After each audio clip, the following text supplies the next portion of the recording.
Boa noite, Arnaldo. Boa noite a todos. Boa noite, Max. Boa noite, pessoal. Aí, ó, encheu o peito de alegria e gritar. Nós temos que estar felizes, nós estamos encarnados ainda. Como o nosso querido Arnaldo já disse, né, quem quiser fazer uma pergunta, é só levantar as mãos nas laterais, são os nossos amigos. Vou deixar essa aqui para o Max responder. Sinta-se à vontade, tá, para perguntar dentro das nossas condições. A gente vai tentar responder aos internautas também. Muito obrigado por estarem conosco. Vamos lá, Max? Vamos lá. Temos uma pergunta aqui. Boa noite. Sou médium, possuo vários dons mediúnicos. A maioria das vezes sinto taquicardia. Fui aos médicos e não encontraram nada. Minhas mãos gelam e eu faço muitas orações. O que eu posso fazer mais para que eu equilibre meus pensamentos? Bom, primeira coisa, o que é mediunidade? O que é ser médium? A ciência espírita, que é uma ciência porque estuda os fenômenos, estuda o plano espiritual, os espíritos e a relação dele para conosco e de nós para com esse plano. E médium, segundo a ciência espírita, é toda aquela pessoa que sente em um grau qualquer a presença dos espíritos. A mediunidade é inerente ao ser humano, de forma que quase todos nós a possuímos. Quase todos nós.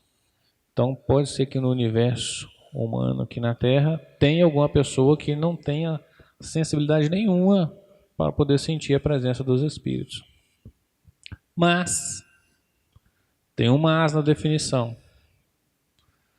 Somente algumas pessoas, dentre essas que sentem em um grau qualquer a presença dos espíritos, contém a mediunidade ostensiva. O que quer dizer isso? Patente de obter-se alguns fenômenos, o espírito se manifestar através dela de alguma forma. Então a pessoa sentir os espíritos, sentir a presença deles, não quer dizer que ela tenha mediunidade ostensiva. Não quer dizer que ela vai chegar a psicografar, a dar passividade, produzir alguma coisa, através dos espíritos. Ok? Então, a primeira coisa a gente entendeu então o que é ser médium e o que é mediunidade. Então a pessoa pode ser médium, mas ela não ter nunca vir a dar uma passividade ou ser instrumento, ou de meio para que o espírito produza algum fenômeno através dela. Se ele falou que possui vários dons mediúnicos, tem que ver uma pessoa que entende, que estuda mais, conversar diretamente. As casas, praticamente todas as casas espíritas aqui em Divinópolis oferecem cursos. Eu tenho há 20 anos que eu dou curso para o pessoal que está introduzindo nessa área mediúnica, para poder esclarecer a pessoa e municiar ela de conhecimento. Às vezes a pessoa procura a gente falando assim, desenvolver a mediunidade.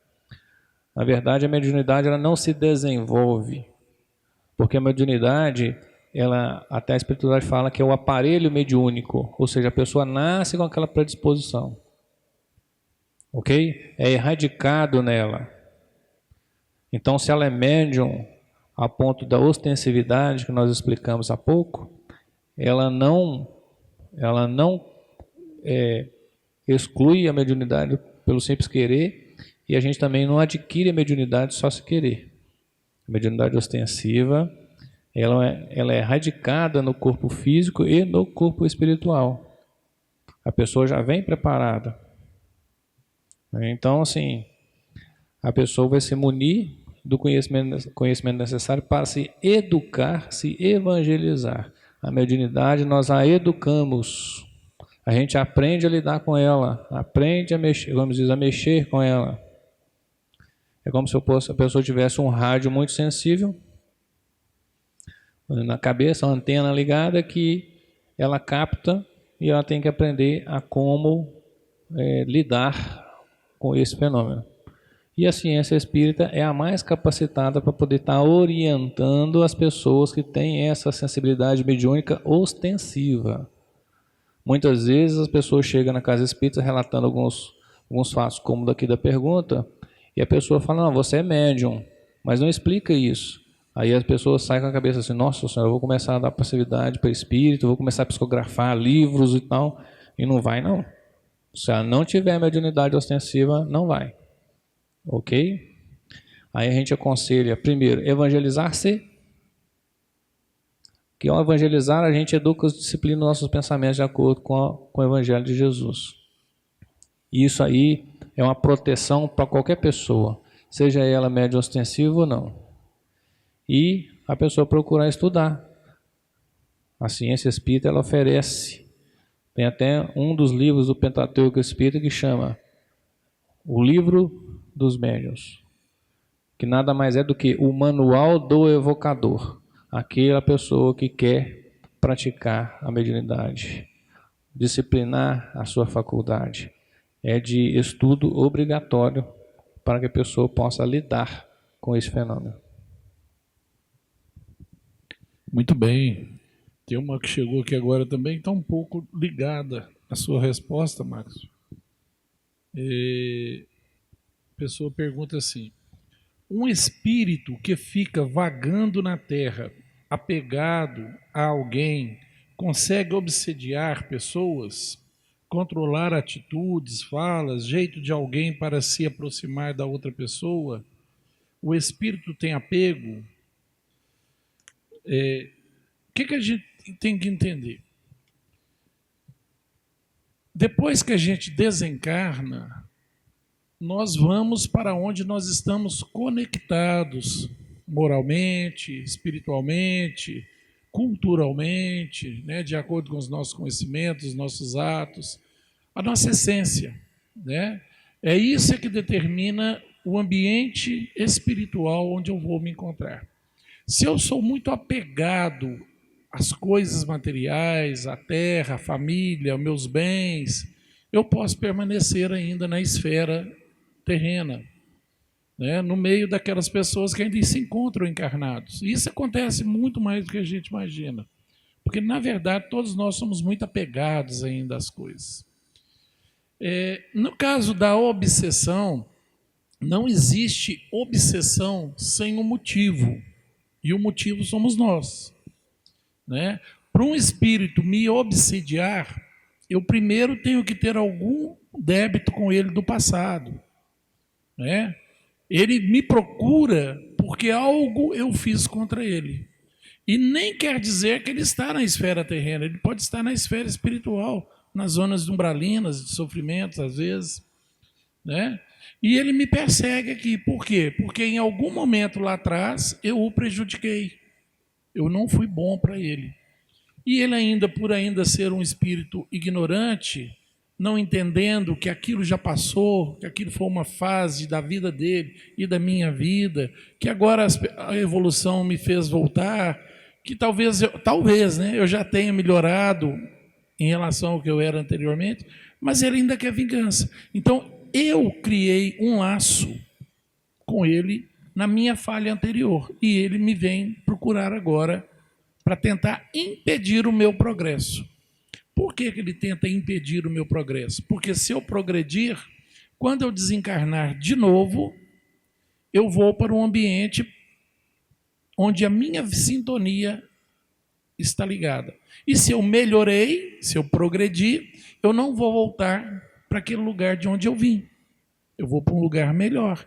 E lá ele não consegue me alcançar. Então o objetivo dele é me atrapalhar aqui. Tá? A segunda forma dele me obsediar é pela sintonia, pela simpatia ou pelos vícios, principalmente pelos vícios. Se eu sou uma pessoa que tem tendência ao alcoolismo e tem um espírito alcoólatra, ele se sente sintonizado comigo. Se eu sou um espírito viciado no tabagismo, ele vem. Se eu sou uma pessoa com vício no sexo, na alimentação, na maledicência, em todas as áreas, espíritos dessa natureza se aproximam de mim, porque vêem em mim guarida. Talvez ele não tenha nada contra mim lá do passado, mas é uma questão de sintonia. E a intenção dele, às vezes, nem é me prejudicar para atrapalhar a minha evolução, é simplesmente compartilhar comigo do meu vício. Porque, de alguma forma, ele sente aquela essência e aquilo o satisfaz do lado de lá. Então, percebam que quem dá guarida ao obsessor sou eu. Sou eu. Ele está comigo porque eu estou permitindo que ele esteja comigo. Se eu procurar orar, trabalhar meus defeitos, progredir como ser humano, crescer moralmente, na caridade, no amor, fazer só o que é certo, eu estarei entrando numa sintonia diferente da sintonia dele. E ele não consegue me alcançar. Se eu largar os meus vícios, as minhas fraquezas e começar a trabalhar virtudes, eles já não me interessa mais eles estarem comigo. Eles vão procurar outra pessoa que esteja na mesma sintonia que eles. Então percebam que está em nós a sintonia e não neles. Eles simplesmente estão ali, né? A afinidade deles conosco é essa. Ou é pelo débito passado, por algo que eu fiz a eles, ou pelos vícios e tendências negativas que eu tenho aqui. E eles são atraídos através disso. Tá? Não existe aquela coisa do Maxwell estar passando ali na rua, um espírito olha e fala assim, não gostei da cara dele não, vou lá incomodar esse rapaz. Eu vou atazanar a vida dele, porque eu não fui com a cara dele. Não existe isso. Senão, cadê a proteção divina sobre nós? Né? Onde é que nós estaríamos amparados? Aí vocês podem perguntar assim, mas se nós temos a proteção divina e somos amparados, por que que os outros conseguem me alcançar? É porque com os outros eu tenho sintonia, eu tenho débito. Com aquele outro que está ali simplesmente por não gostar da minha cara, eu não tenho, então ele não vai conseguir me alcançar. A não ser que por algum motivo eu crie uma sintonia com ele também, por algum defeito, alguma coisa, e ele venha me procurar. Tá? Mas o melhor remédio é oração, mudança de comportamento e trabalho no bem. Isso aí elimina qualquer obsessão. É assim, Marcos? Para você se livrar de qualquer espírito malfeitor, obsessor que seja, você tem que simplesmente atrair os bons. Como é que você atrai os bons? Sendo uma boa pessoa. Às vezes a pessoa fala muito do obsessor, mas ela não deixa de ter os amigos espirituais dela. Por que o amigo espiritual dela não está tendo acesso a ela e o espírito que quer prejudicar ela está tendo acesso a ela? É uma questão de escolha da própria pessoa, do comportamento da vida dela, né? Tem uma pergunta aqui dirigida a nós. Como Deus me acolhe como uma pessoa homossexual? Como seguir seus princípios enquanto homossexual e ter paz de espíritos sendo assim? Pergunta muito bacana, né, gente? Bom, a gente sabe através da ciência espírita que nós somos criados como princípios inteligentes. Até então, nós não temos sexo. O espírito em si não tem sexo na acepção que nós conhecemos. Nós temos as energias relacionadas a esse fator criador e desenvolvedor, que ele, durante a nossa evolução aqui na Terra, se destacou como o sexo, né? Masculino e feminino. Cada um de nós aqui presentes temos em nós essas duas energias. E durante a nossa escola aqui na Terra, onde nós temos aí como uma das leis naturais a lei da encarnação e reencarnação, nós estagiamos nos dois sexos, masculino e feminino. Pode-se coincidir que muitas vezes a gente reencarna durante muito tempo no sexo masculino, porque há uma necessidade da gente desenvolver esse potencial nosso nessa linha.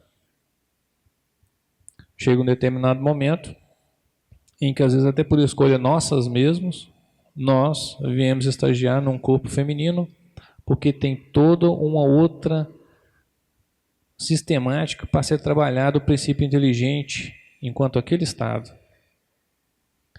Aí, no psiquismo, às vezes, nosso, pode vir esse conflito. É o que a gente vê muito com muitos irmãos nossos. Em ambos os sexos vem, mas o psiquismo ainda está preso a uma forma que ele veio estagiando por mais vezes, né? Agora, o que nós entendemos? Essa necessidade de encarnar em sexos diferentes, ou sexos opostos, é só uma necessidade do espírito de experienciar na natureza terrena e desenvolver os potenciais que ele precisa. Só para vocês terem uma ideia, no Livro dos Espíritos, Kardec, quando pergunta sobre a maternidade, sobre o amor de mãe, a espiritualidade responde que a forma de Deus cuidar de cada um dos seus filhos é através da mãe. De Deus em cuidar individualmente de cada um dos seus filhos através da mãe. E esse amor de mãe para com o filho é uma coisa indescritível, como se fosse um segredo entre a mãe e Deus. Não sei se as mães presentes vão concordar comigo, que é um amor diferente de todos os outros. Um amor de acolhedor e que desenvolve, né? Todos nós passamos, quando crianças, por essa fase, esse amor de mãe. E como é que o homem vai passar? E a gente é reconhecido que, através das emoções, as mulheres sabem lidar muito melhor. E como é que nós, homens, vamos adquirir esse aspecto? Estagiando no corpo feminino. E como é que o espírito que estava estagiando no corpo feminino vai aprender os potenciais divinos que existem na forma masculina? É só uma necessidade do princípio espiritual de crescer. Para Deus não tem distinção de quem é quem. Cada um de nós é único. Nós que temos, às vezes, as nossas dificuldades de estarmos estagiando em determinados momentos, como homem ou mulher, mas isso também é superado com o nosso crescimento. Então, Deus, olha, a gente não precisa dessa diferenciação para seguir os ensinamentos de Deus, não. A gente tem que entender o porquê das coisas. É uma necessidade do espírito estagiar naquele corpo, daquela forma. E nós não podemos negar isso. Se eu vim num corpo masculino, eu tenho que vivenciar o que aquele corpo pode me potencializar. Mas a gente não deve se violentar. As coisas são gradativas. A gente tem que assimilar aos poucos, né? Então fica aí, ó, esse aconselhamento. Deus não escolhe ninguém. Ele é Pai de todos, foi Ele que criou. Ele tem um propósito para cada um de nós. Então Ele não faz distinção disso. A única distinção que fazemos somos nós mesmos, que nós nos rotulamos. Para Deus não existe isso. Para Deus existe apenas a necessidade de nós experienciarmos para crescer, para desenvolver. Isso aí. Outra coisa que a gente pode levar em consideração, né, Marcos, não interessa se você é homo, se você é hétero. Interessa o seu caráter, né? Se você é uma pessoa boa, se você é uma pessoa honesta, se você é uma pessoa digna, uma pessoa honrada, que diferença faz, né? A opção sexual que você fez nessa atual encarnação. E como diz o Max, isso é oriundo de vivências sucessivas e hoje você mudou de sexo nessa encarnação e aquilo ainda traz um psique passado. Mas você é uma pessoa honrada. Então, que diferença faz? Né? Eu prefiro muito mais conviver com homossexuais de caráter bom do que héteros de caráter ruim. Concordam comigo? Eu acho que se for olhar a proporção, os héteros são muito mais falhos de caráter às vezes do que os homos. E daí? Deus olha, é o que você é sua essência, não a sua condição psicológica, sexual. Ele não vai olhar isso. Ele vai olhar se você aprendeu. Você aprendeu nessa vida alguma coisa? Você cresceu? Você produziu para si mesmo virtudes? É isso que conta. Não é? Nós temos que ser bons, independente do estado que a gente esteja sexualmente falando. Tem uma pergunta aqui que ela é bem complexa, sabe, Maxwell? Eu até estava pensando aqui como responder essa pergunta, porque ela é muito delicada, a gente trata de outras fés. Mas eu vou tentar, com muita sinceridade, responder essa pergunta. A pessoa fala assim: Jesus na Bíblia diz que só há reencarnação depois da segunda vinda do Cristo. O Espiritismo acredita nisso? São várias perguntas numa só. Então eu vou responder essa primeira parte. Não existe na Bíblia essa passagem de Jesus. Não existe. Jesus nunca citou isso. Para começar, a palavra reencarnação foi criada por Allan Kardec há 166 anos atrás. Jesus já tem mais de 2000 anos. Então não existe a palavra reencarnação na Bíblia. E muito menos Jesus disse que após a segunda vinda do Cristo, ele nunca disse que iria voltar como ser humano novamente. Então na Bíblia não tem isso. Tá? Então a pessoa que fez essa pergunta está equivocada nesse sentido. Depois ela continua assim: sendo que o Espiritismo acredita em Jesus, mas se recusa a acreditar no Antigo Testamento, onde há aproximação do homem com Deus, e o Espiritismo se pode ser entendido como a aproximação da palavra de Deus, e a palavra de Deus está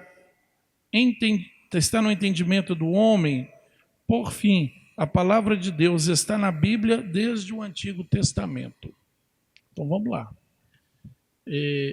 A doutrina espírita, quando codificada, Kardec tomou muito cuidado em evitar, até mesmo por intuição ou por aconselhamento dos amigos espirituais, tudo aquilo que fosse causar debates, polêmicas, coisas infrutíferas, coisas que é opinião de um, opinião do outro, coisas que no final cada um vai ter sua visão diferente do outro e não vai chegar a lugar nenhum.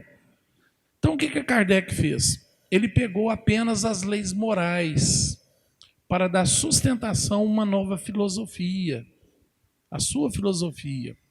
Né? Então ele pegou as leis morais. E a parte moral que ele pegou para o nosso evangelho, que é quase idêntico, 90% dele é idêntico, com exceção da complementação dos amigos espirituais, tudo que está no Evangelho segundo o Espiritismo está no Novo Testamento. Né? Mas estão apenas as partes morais. O restante, que vai causar briga, confusão, polêmica, discussão, e no final das contas não vai chegar a lugar nenhum, não tem sentido de ser. Então, por isso é que o Evangelho segundo o Espiritismo, ele trabalha as leis morais do Cristo como uma base de sustentação moral da doutrina. Né? Então é o seguinte, pode sim.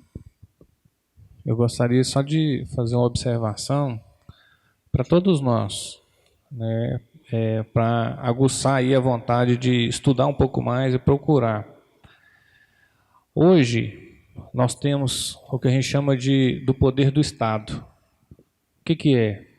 O Estado ele é encarregado o quê? De manter as vias públicas, de manter hospitais, né, de manter escolas. Então, o governo ele arrecada impostos para poder manter vários serviços à disposição de todos nós. Não é assim? Na época de Moisés, gente, não existia isso, não. Eles eram tribos nômades. Só no deserto, eram 13 tribos, eles ficaram perambulando pelo deserto durante 40 anos. Tinha poder do Estado? Não existia. Então era tudo centralizado na figura de Moisés. Então no Velho Testamento, um estudioso mesmo, que se aprofunda, vai ver ali que temos ali as coisas que foram trazidas para Moisés, como a primeira psicografia que a gente costuma brincar no Espiritismo, né? Que foi os 10 mandamentos, correto? Primeira psicografia. E daí temos várias, por exemplo, o livro de Deuteronômios, que significa segunda lei. Foram 623 leis promulgadas por Moisés em nome de Deus para poder ter um código de conduta da comunidade. Então ali você acha ali regras que vão até contra os 10 mandamentos. Por exemplo, uma das leis de Moisés: se você tem um filho beberrão, contumaz, brigão, você tem que apresentar ele à sociedade, à comunidade, leva ele para fora da cidade e ele é morto a pedrada por todos. Quem é que faz isso aqui hoje? Está lá no Velho Testamento. Né? Era lei, toda pessoa tinha que andar, principalmente homem, com um cajado, para que quando ele fosse defecar, ele fazia igual gato, fazia um buraquinho e enterrar ali. Questões de higiene. Então você encontra, por exemplo, nesse livro lá, Deuteronômios, todas essas leis que eram para poder fazer o quê? Organizar a sociedade das tribos. Então estão até leis contrárias totalmente ao que as leis divinas trazidas pelos próprios Moisés.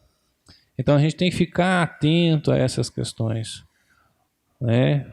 Hoje a gente tem o Estado separado da religião, desde a Revolução Francesa, né?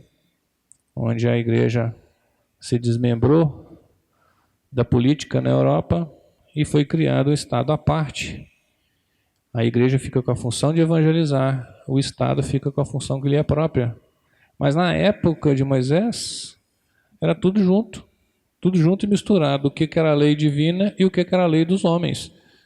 Toda a conduta ética e moral que os próprios homens faziam para educar, tanto é que, tem até uma pergunta aqui relacionada aqui mais ou menos a essa questão do divórcio, que eles interrogam Jesus a respeito disso. Mas Moisés não deu a lei do divórcio? Deu a lei do divórcio por quê? Quando fala assim, que do homem não desfaça o que Deus uniu, não é?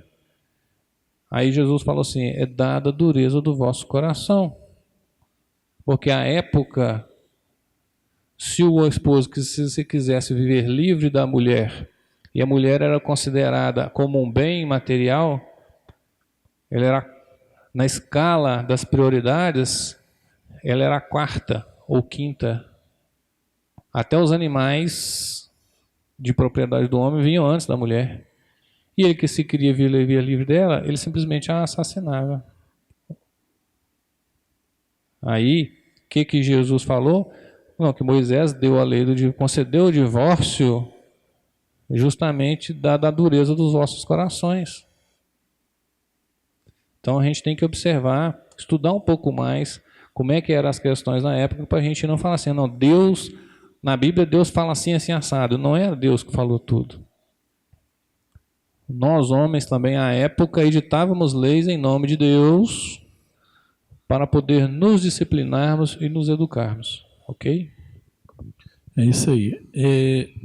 Outra coisa que é importante de entender é que essa coisa de falar que a Bíblia é a palavra de Deus é uma criação humana. Isso vem de algumas centenas de anos e que surgiu essa ideia de dizer que a Bíblia é a palavra de Deus. Não é. A Bíblia é um livro histórico muito bonito. O Velho Testamento é um livro histórico totalmente histórico, de coisas que eram passadas de pai para filho, histórias que eram contadas, e de repente, em algum momento, alguém começou a escrevê-las. E quando você passa a história para frente, né, tem aqui ditado, para cada conto aumenta um ponto. Né? Então, assim, tem muita coisa ali que não é realmente aquilo. E a doutrina espírita, ela vem nos ensinar a sermos racionais, lógicos. Tudo aquilo que foge da compreensão de um Deus justo, bom e onipresente, onipotente e imutável no seu comportamento, nas suas leis, então isso não é Deus. Né? Outra coisa que eu pego para mim, tá? Uma coisa minha. Deus nunca conversou com Moisés. Nunca conversou com Moisés. Possivelmente o Cristo pode ter conversado com Moisés. Por quê? Porque o Cristo era o governador do planeta, mesmo antes de vir, ele já era. Cristo foi o criador do planeta Terra, o engenheiro astral. Né? E ele mesmo fala, antes do mundo ser, eu já era. Então, ele está dizendo o seguinte, antes do mundo, do planeta Terra existir, ele já estava aqui.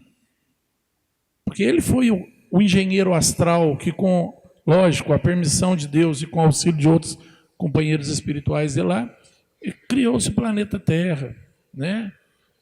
Então, assim, possivelmente o Cristo foi o mensageiro. Que para ele era Deus, era uma criatura além, mais potente, mais forte.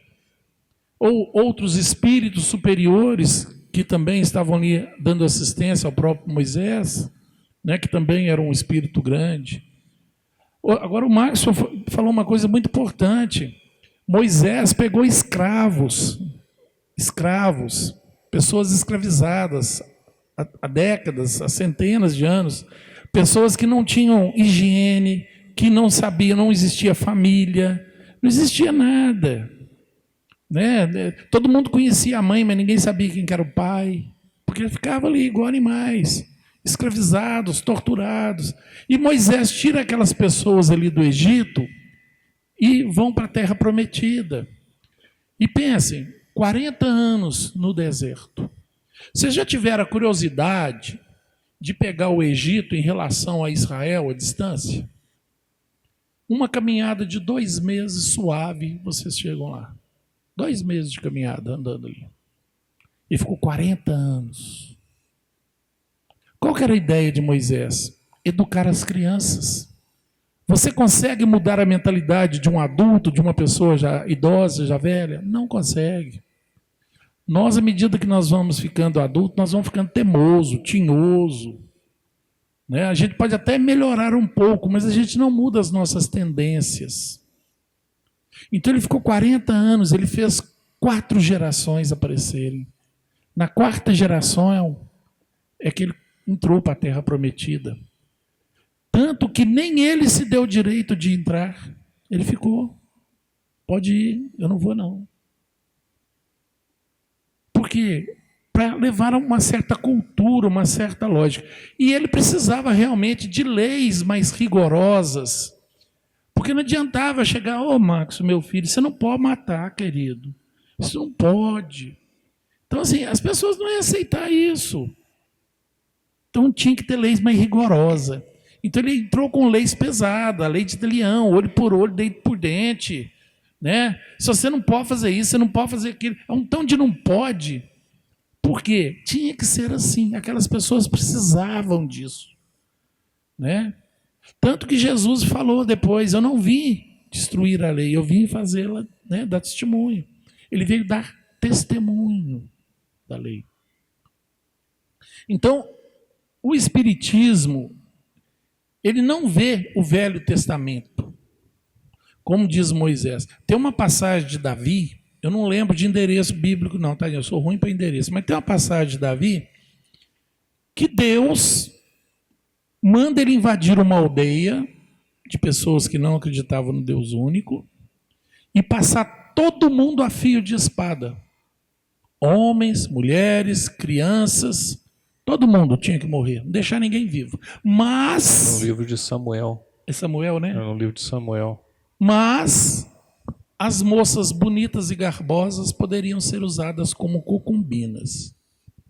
Na verdade, o espírito de Samuel manda Saul entrar na tribo vizinha, que eu sei que tem essa passagem ali de Samuel. Pois é, eu posso estar enganado. Mas olha que interessante. As moças bonitinhas poderiam ser usadas como amantes. Mas os restos... Né? É Deus, gente. Fala a verdade. Tem lógica umas coisas dessa? Tem lógica? Não existe.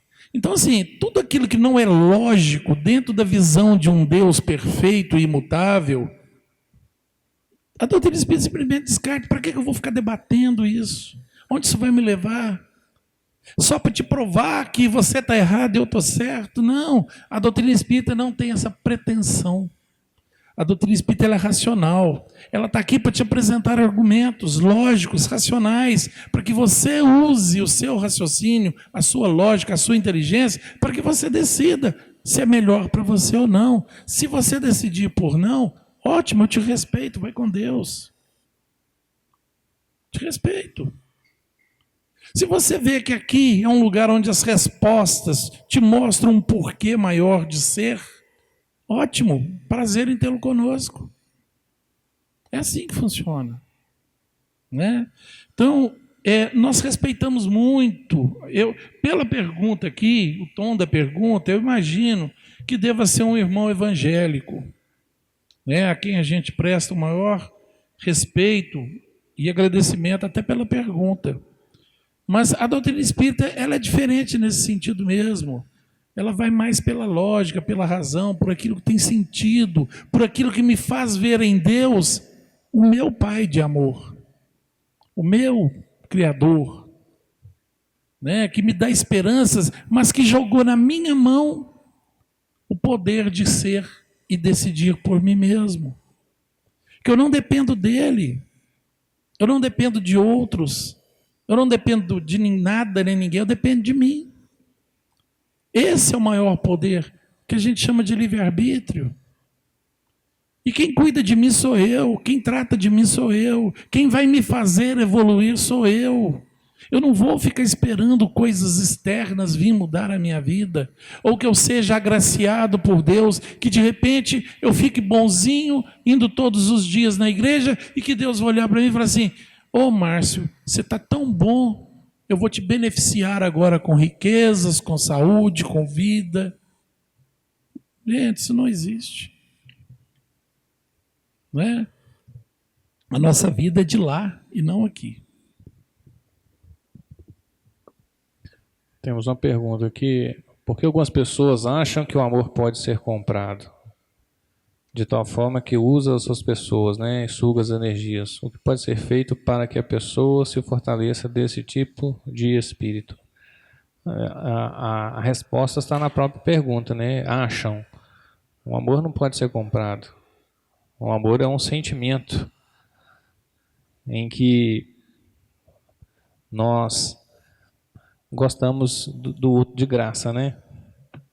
Nós até nos sacrificamos pelo outro, pelo simples fato de amar mesmo. Então, assim, geralmente quem tem essa percepção errônea é que tem, às vezes, algum poder temporal, né? Quando eu falo de poder temporal, às vezes tem muito dinheiro sobrando, que acha que pode comprar realmente, ou ocupa alguma posição social em que ela acha que essa posição os outros têm que se curvar e dobrar perante ela. Mas isso aí, como se diz, né? Todos nós, no final das contas, vamos parar no mesmo lugar. Primeiramente os despojos físicos e depois no espiritual nós vamos prestar conta dos nossos próprios atos aqui. Então não existe essa de pessoas quererem comprar. Agora, como livrar desse tipo de pessoas? Gente, é a nossa própria postura de conduta moral perante a vida. Observe, a gente só atrai para a gente pessoas encarnadas ou desencarnadas de acordo com a minha conduta de vida, com a minha linha de pensamento, com a minha vibração. Vocês gostariam de conhecer quem são seus amigos espirituais? Gostariam ou não gostariam? É só ver quem são seus amigos encarnados. É questão de sintonia. Aí tem hora que essa hora que as pessoas falam assim, né? Tô lascado então com meus amigos espirituais, porque os meus amigos encarnados, né? Então é um bom termômetro para você já ir pensando em mudar aí a sua linha de vida, a sua conduta, porque a gente só atrai para nós, gente, aquilo que nós merecemos. O que é nosso está guardado. O que é para ser nosso está, né? Tá falando pro Marcos aqui baixinho. Diga-me com quem tu andas que eu te direi quem és. Né? Nós somos... Tá bom, Marcos. Tem uma pergunta aqui. Gostaria de saber o que o Espiritismo fala sobre a questão da pessoa que não tem mais vontade de nada. Precisa de um tratamento psicológico, né? Vamos começar por aí. Né? A gente nunca pode descartar o lado físico, cerebral, sinapses lá dos neurônios, questão hormonal, questão de vitaminas, a depressão, né? Então tudo isso é considerado, tá? Tem que olhar a causa, né? É uma pessoa que não quer mais nada, é uma pessoa que desistiu de si mesma. E provavelmente isso tem origem, talvez na infância, ou até pode ter coisas de vida passada envolvida nisso, sim. Né? Então, primeiramente, procurar um auxílio médico especializado, né? Um terapeuta, um psicólogo, um psiquiatra, né? Para tratar o lado físico da coisa, e também uma casa espírita, uma casa espiritualista, que seja, né? Para que ela possa ali começar a entender os processos da vida e o porquê da vida. E a gente sempre recomenda, lógico, a doutrina espírita. Procure a doutrina espírita, mas não para sentar e ouvir palestra, não para ir depois para a cabine de passe, mas para estudar a doutrina espírita. Porque isso aqui que nós estamos fazendo, daqui a pouco tem uma palestra maravilhosa com o Maxwell, isso aqui é só a nata do leite. Você tem que mergulhar, ir lá no fundo do copo. E esse mergulho se dá através da leitura dos livros, através dos estudos em grupos, onde tem um orientador que vai tirar suas dúvidas, onde você vai começar a usar a sua própria capacidade para entender e fazer a sua análise interior. E você vai descobrir o motivo da vida, o real motivo da vida, que é cuidar de nós mesmos, tratar de nós mesmos, para que a gente possa progredir, melhorar, para quando voltar para casa, através do fenômeno que a gente chama de morte física, nós estarmos em planos superiores, planos mais elevados do que aquele que a gente estava anteriormente. A vida é muito boa, mas ela é trabalhosa, ela é difícil. Né? Jesus falava, a felicidade não é deste mundo. Ele nunca falou que a felicidade não é do planeta, não é do mundo, é o mundo que nós vivemos, é o mundo interior meu. O mundo interior que eu vivo, ele não é feliz, porque eu não sou perfeito, eu cometo erros um atrás do outro, e não tem como eu estar cometendo erro, cometendo falhas e ser feliz. Jesus era feliz. Chico Xavier era feliz. Mas não confunda felicidade com alegria. Alegria é coisa momentânea, é coisa passageira, é coisa rápida, material. Eu dou um presente para o Maxwell, ele vai se sentir feliz. No dia do aniversário, você recebe uma ligação de uma pessoa querida, você fica feliz. Feliz não, alegre, desculpa, alegre. Você fica alegre quando as pessoas te veem, quando você vê alguém bacana, alguém que você gosta, né? Quando você come uma comida que você gosta, quando você faz um passeio que você gosta, você fica alegre. Alegria é passageira, é momentânea, está relacionado às coisas rápidas da vida, material. A felicidade não, a felicidade é um estado de alma. É o equilíbrio, é a plenitude do dever cumprido. Você pode estar feliz e chorando.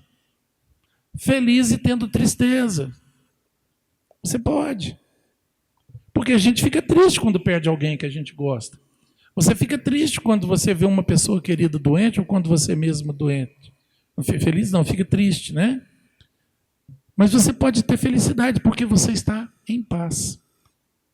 Então, a alegria, ela é contrária à tristeza, mas não é contrária à felicidade. Nós podemos ser felizes, mesmo estando num mundo de turbulência. Mas a felicidade não é deste mundo, este mundo que nós estamos vivendo nele. O mundo que eu construí para mim, esse mundo de psique conturbada, turbulenta, cheia de dificuldades.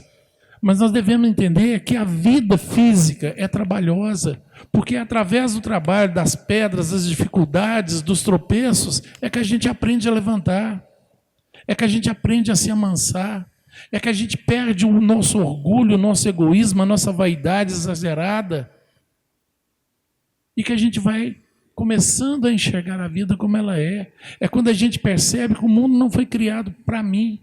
Eu não sou o umbigo do mundo. Não sou. Eu sou mais um. Eu sou apenas mais um. Nesses quase 30 bilhões de almas que hoje pertencem à seara de Jesus, nós temos hoje aí cerca de 8,5 bilhões encarnados, tem mais uns 22 lá para cima. Bilhões de almas esperando oportunidade. Eu sou só mais um. Por que eu acho que eu sou diferente, que para mim tem que ser diferente? Por que comigo? Por que eu? É porque é você que precisa.